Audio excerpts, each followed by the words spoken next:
Our greatest national resource is the minds of our children. Inspiration comes from all different places. They remade The Little Mermaid, but Ariel is black. Ariel is black.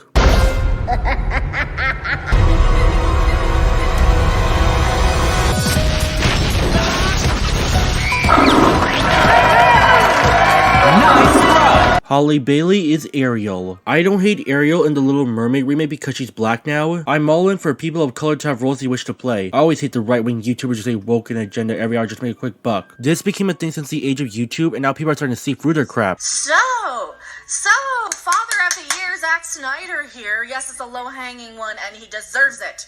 He deserves it.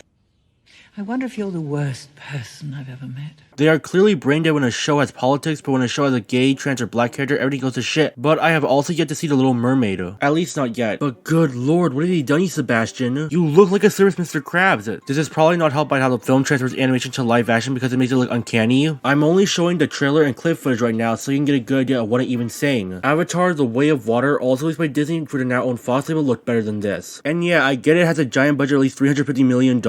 This remake is only 100 less of $250 million and still looks like garbage. Spider-Man Across the Spider-Verse, Transformers Rise of the Beast, and Guardians of the Galaxy 3 released on smaller budgets are equal to that amount and look amazing. I think this is all due to Disney not being incompetent with their visuals, but how they treat their VFX crew, which is not pretty to say the least. Tell me this isn't a Barbie doll. As for Flounder, Why don't you?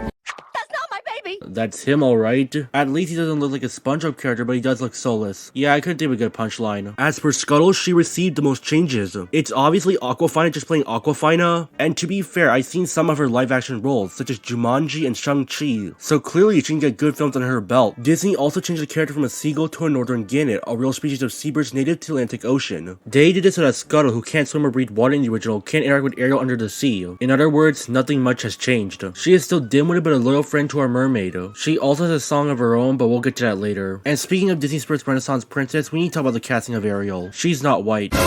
When the casting of Halle Bailey was announced, people were in an uproar due to her being black when Ariel was white in the original. This, to them, was another example of blackwashing, a woke move by the American film industry, except that Hollywood's been race-swapping characters since the dawn of time. But others didn't mind, with the black community in praise to see a mermaid represented. I mean, Holly was in tears when she saw those little black girls reacting to it positively. She even went as far as to invite some of them to see the premiere. Nice. Aside from that, the music is fine, the acting is fine, but I have yet to see the only other new character in the film, Eric's mother Selena. So I'm going to go now to check it out. I'll be right back. 2 hours later. Alright, I'm back.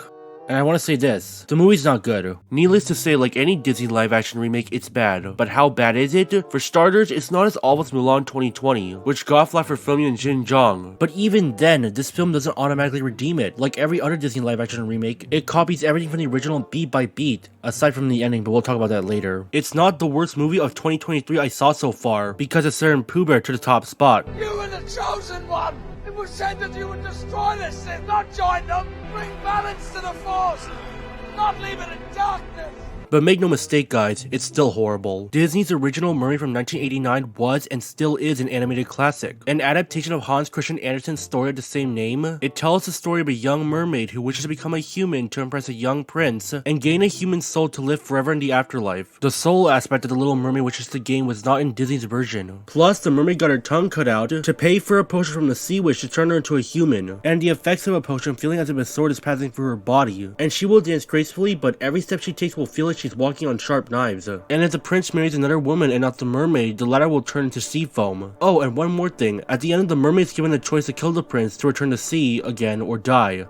She dies. Man, Disney's version really was faithful. Disney's adaptation had fluid animation, a well-written story, memorable characters from both the comic relief and love interest, superb voice acting, a good balance of humor and seriousness, and an outstanding soundtrack that became iconic to this very day. And not only that, the film was very important for a time at Disney. I'm not going into too much detail, he tried, because we'll be here till we sink to the bottom of the Mariana Trench. But during the 1980s, Disney was in its darkest period ever since Walt Disney's death in 1966. Disney's darkest film yet, The Black Cauldron, based on the Chronicles of Prydain by Lloyd Alexander, sought to bring audiences in following the success of ex-Disney animator's Don Bluth's film The Secret of Nim. But due to it being the most expensive animated movie at the time at a budget of $44 million, it made more than The Secret of Nim, but not even half of the original budget. It made even less than the Care Bears movie. Also, it was way too dark for children. Now, Pig Keeper, you shall die. The film's return almost killed Disney as an animation company as a whole. With the following success of The Great Mouse Detective and Oliver & Company, they regained their confidence. But their biggest comeback would start in 1985 when Ron Clements, the director of The Great Mouse Detective, was interested in an idea of an adaptation of Hans Christian Andersen's Mermaid fairy tale after coming across it in a bookstore. It was declined due to its similarities with another unrelated film called Splash, which starred Tom Hanks and is about a mermaid who falls in love with a human, sort of like Ariel. Originally, Walt Disney was meant to work on the film back in the 1930s after his first feature of Snow White, but it was shelved in favor of The Ugly Duckling. Ultimately, Walt Disney Studios chairman at the time, Jeffrey Katzenberg, approved of it. Disney's The Little Mermaid was released on November 17, 1989, and was a box office hit, ultimately beating Poor Don Bluth to the ground. It was also credited for kickstarting the comeback of Disney known as the Disney Renaissance. Oh man, that was a mouthful. The Little Mermaid obviously was not my favorite Disney animated film, but I can certainly see why it was important. I mean, it was added for preservation to the National Film Registry alongside Iron Man in 2022. The MCU Iron Man. Nice work, kid.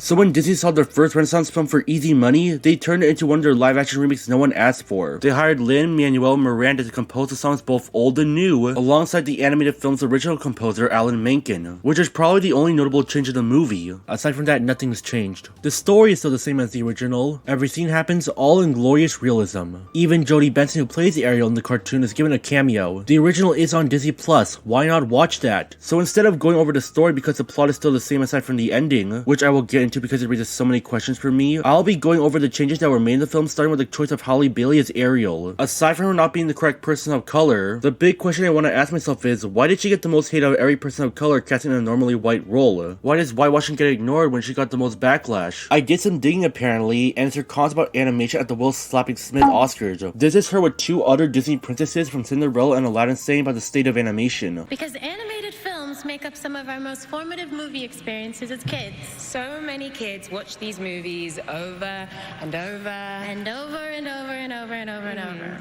I see some parents out there know exactly what we're talking about. So if you didn't get that, what these three are implying is that animation is only meant for kids while adults endure it. So I guess this doesn't look really good for our new Ariel. But the visuals count as animation, right? When making something animated into live action and realistic, character expressions and movements are limited. So instead of Sebastian sliding down a rock formation and fashionista walking, you just get him jumping on a seahorse and seaback riding very slowly. At least the energy is better than Beauty and the Beast, but still, the original was far more expressive. The facial animations compared to something I could see at an aquarium. The moment how dolphins do loops in the cartoon compared to them swimming like normal dolphins in a remake. This realism also applies to how they portray flounder. I mean, this is supposed to be a sergeant major as a real flounder fish can only live in freshwater. So it's another thing that Disney got right, even though he's also a sergeant major in the original. Aside from that, look at him. He is supposed to be a scaredy cat, but he just looks like any other fish. Again, animated flounder is so much better. I will still get the visuals looking great at times because this is Disney, but honestly, I would rather watch Avatar: The Way of Water. The colors, the lighting, the underwater scenes, my god, the underwater scenes are the definition of you forgot what reality is.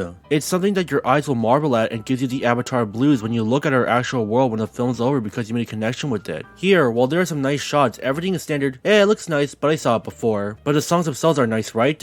Well, yes and no. While iconic songs like Part of Your World and Under the Sea are kept in, two songs were cut from the film, Daughters of Trident and Less Poisons, as it was unnecessary for the former and too cartoony for the latter. So instead, 3 new songs were added to the remake. For the first time, Wild Uncharted Waters and The Scuttlebutt. If you want my quick thoughts on them, Wild Uncharted Waters is a great song. John Howard King's singing voice was great with Halle Bailey's backing vocals. It's about what's out there in the ocean after Eric's been rescued by Ariel and yearns to see her again. For the first time, it's an okay song about Ariel being on the shore and enjoying the challenges on land, but I feel it's kind of derivative of other Disney songs like Bring Honor to Us All from Mulan, and then we have Scuttlebutt.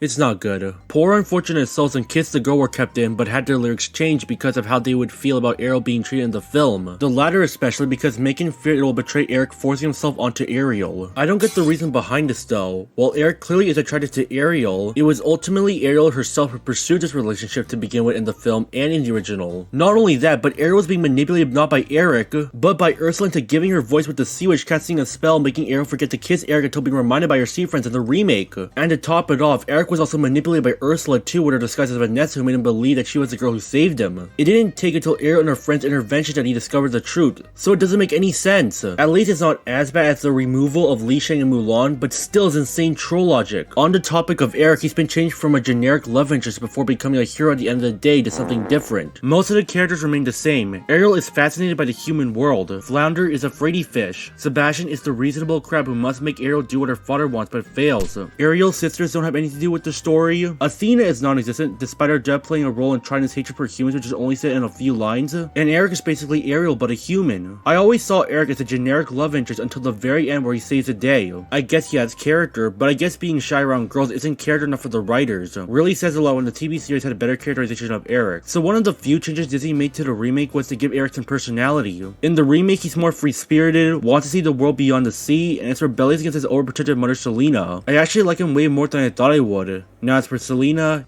yikes. I guess like Eric, Disney wanted a parallel character to Trident, so they made a new character by the name of Selena. And I'll tell you about her. She's not interesting. She's basically Triton with a human skin. She doesn't want Eric to go on his own at sea and fear of losing him again as she did with her husband. Sort of like Triton's reasoning of not wanting Eric to go to the surface or interact with humans because he killed her mother Athena. Except that aside from a mention, we don't see Athena or Eric's father's lives being lost at one point of the film or another. Did Eric's father drown because of a mermaid? I don't know. Did Athena get killed by a passing pirate ship like in Ariel's beginning? I don't know. A little scene like that could give us some context aside from a brief mention. Eddie Valiant's character of hitting the tunes and who framed Roger Rabbit was caused by his brother being killed by one, so it makes the complicated relationship between him and Roger Rabbit far more interesting. And by the end of the film, he fully accepts the tunes. Unlike Selena, who gets a sudden shift in character development where she was one point critical of Eric going out to sea, she's suddenly accepting Merfolk and Eric's decision of going out on his own. And the reason for this change was that she witnessed Eric willing to sacrifice his life just to rescue Ariel in the climax, although there would be far better ways to portray this. The climax is basically the same as the original. Ariel exposes the truth about Vanessa. Vanessa reveals her true form as Ursula. Ariel gets kidnapped and is dragged down to sea. Triton tries to rescue Ariel but is stopped by Ursula, who reveals that Ariel made a deal with her. Only unlike the original where it was a contract that she physically signed that also serves Ursula's shield from Triton's trident magic, it's hard to explain. She takes a skill from Ariel's flipper and uses the scar as some form of signature. I guess it's supposed to be like Anderson's version where the wish cuts out the mermaid's tongue. So props to Disney for having a lofty quote on that. But unlike the original where the contract slowly begins turning Ariel into a polyp, Ursula's eels capture and restrain the mermaid until Triton gives in. The stakes in the remake are not as massive as in the cartoon, so why should we be worried? Where are Ariel's sisters? They could help their youngest sibling out, but Ursula's too powerful for their combined strength. What about the sea critters? Do something like Avatar where they try to help out but ultimately fail. But it will be too much like James Cameron or something like Lord of the Rings, so we get this instead. And apparently the eels electrocute Triton to dust. Last I checked, only electric eels do this. And the eels whom we're gonna call Flotsam and Jetsam because that's what the original cartoon named them, are moray eels. They don't produce electricity unlike electric eels, which aren't real eels because it's classified as a kind of knife fish due to their electroreception, which is sort of like sonar to them. But back to the original statement. Eric goes to help out Ariel, but Flotsam and Jetsam drag him down so that Ursula can finish him off. Why can't they electrocute him like they did with Triton? They had him right there. You deserve to get blasted for that one. Ursula turns into a giant kaiju and she is stabbed and dies. But who stabs her? Eric?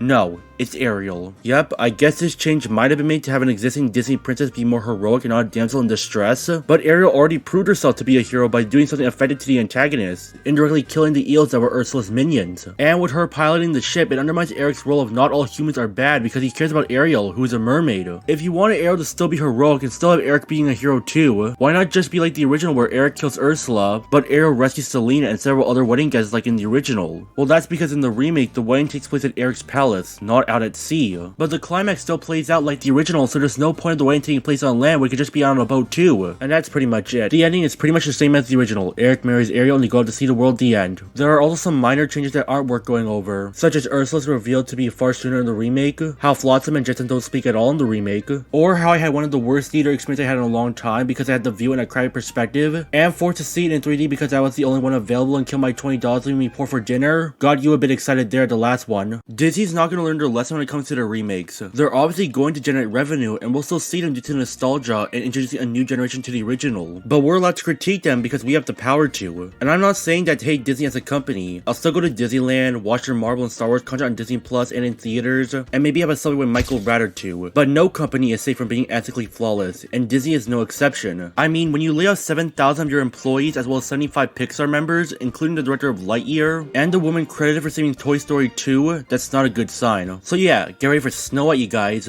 Also, pneumonia should go watch it. Disney shut this one down. Thank you so much for watching this video. It was way shorter than I thought it would be. I'd like to thank V24 for the thumbnail. I have our Twitter account right here. And speaking of Twitter, I have a Twitter account that I barely use and have no followers because I'm lazy. And a Letterboxd account that I also use to disrespect your movie opinions. Keep swimming on, my brethren, and don't forget to avoid cringe.